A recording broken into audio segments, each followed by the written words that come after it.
कभी नहीं कहा आज तक सावक ने, महाराज जी इतना घी मत खाया करो, इतनी रोटी मत खाया करो, इतनी मिठाई मत खाया करो, खाते नहीं है तो भी, आज तक नहीं कहा श्रावक ने। जैसे ही पानी की बारी आई और श्रावक का चेहरा उतर जाता है, वो सोचता है जितने से पानी भरेगा पेट, हे भगवान महाराज को अकल दो, उतना पेट वो घी से भर ले ना। बहुत बहुत महानुभाव, हम लोग चौकों में आप लोगों की भावना देख करके रोमांचित होते हैं। क्या है ये, क्या है ये दान, आहार दान? ये भिक्ष भीख नहीं है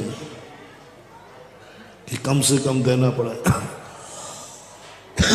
कम से कम देना पड़े, नहीं, अधिक से अधिक जो ताकतवर चीजें हैं बस उस खिलाने में, उसमें तो जैसे अंगली खोल देते मैं देख रहा हूं तुम्हारा चेहरा कमल सा खिल जाता है।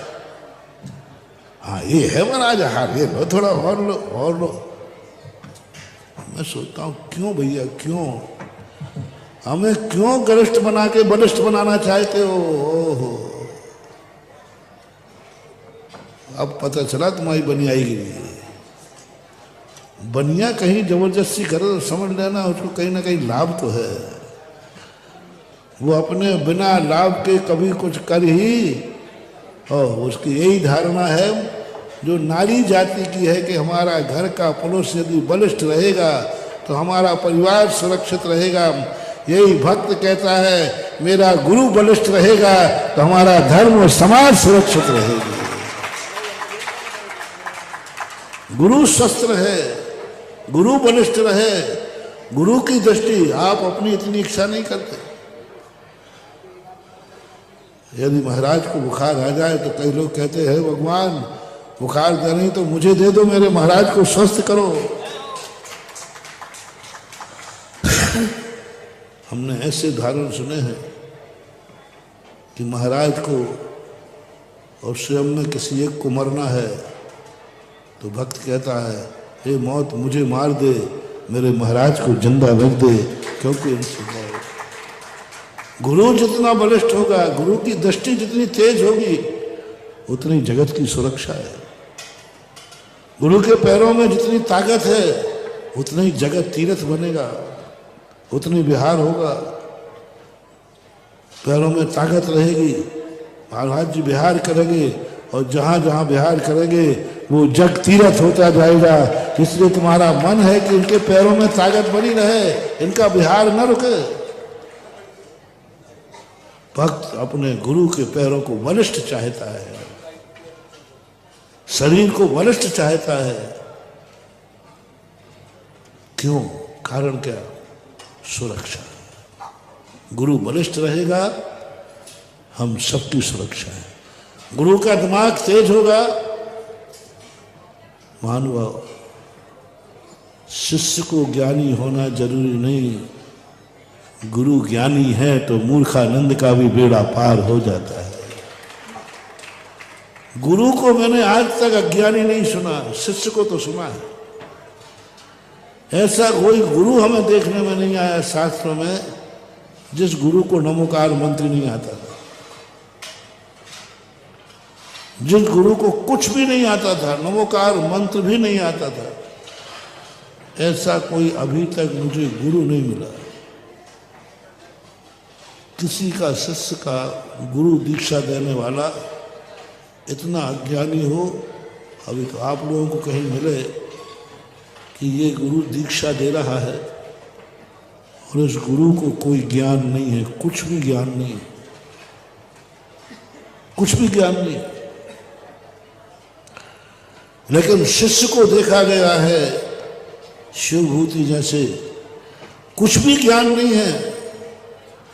बस एक ही बात का ध्यान रख लो, तुमसे कोई कहे तुम बहुत अज्ञानी हो, तुम्हें कुछ भी याद नहीं होता है, इतना पढ़ाने के बाद भी तुम्हारी अकल नहीं है, तुम्हें कुछ भी ध्यान नहीं हो रहा,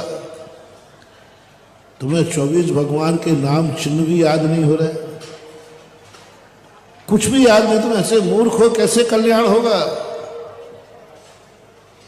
मोटिवेशन, मोटिवेशन, एक ही शब्द बोल देना, मैं तो मूर्ख हूं, निपट मूर्ख हूं, लेकिन मेरा कल्याण हो जाएगा क्योंकि मेरा गुरु ज्ञानी है, मेरा गुरु ज्ञानी है। कल्याण हो जाएगा, गुरु ज्ञानी होना चाहिए, गुरु ज्ञानी होना चाहिए।